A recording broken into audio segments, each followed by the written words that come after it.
शहरातील BSNLच्या underground cable चोरी प्रकरणी अमरावती गुन्हे शाखेने मोठी कारवाई करत दिल्ली व उत्तर प्रदेशातील आंतरराज्यीय टोळीतील तिघांना अटक केली आहे, तर 4 साथीदार फरार असून त्यांचा शोध सुरू आहे।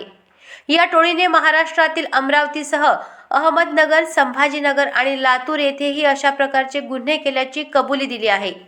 फिर्यादी मिलिंद नागे, ज्युनियर टेलिकॉम ऑफिसर BSNL यांनी 13 नोव्हेंबर 2025 रोजी गाडगेनगर पोलीस ठाण्यात दिलेल्या तक्रारीत 12 नोव्हेंबर रोजी जिनिंग फॅक्टरी शेगाव नाका रोडवरील मॅनहोल उघडे आढळले। CCTV फुटेज तपासल्यानंतर 5 ते 6 जण केबल चोरी करत असल्याचे दिसून आले। तपासात 800 व 400 पेपर केबल प्रत्येकी 550 मीटर एकूण 13,30,213 रुपयांचा माल चोरी झाल्याचे उघड झाले। या प्रकरणी गाडगेनगर पोलीस ठाण्यात गुन्हा दाखल करण्यात आला होता।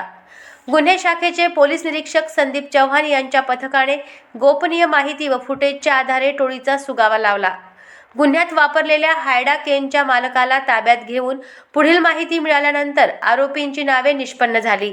7 डिसेंबर रोजी आरोपी अफजल खान 19, नफीज अहमद वय 32 व लाल बहादूर राजपूत वय 20 यांना वडाळी हायवे परिसरातून शिताफीने पकडण्यात आले।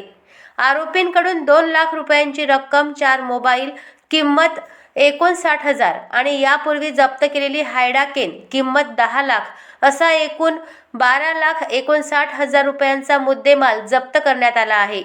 पुढील तपासासाठी आरोपींना गाडगेनगर पोलिसांच्या ताब्यात देण्यात आले आहे। अशाच महत्त्वपूर्ण बातम्यांच्या अपडेटसाठी अजिंक्य भारत न्यूजच्या पेजला फॉलो करा आणि सबस्क्राइब करा। Thank you for watching.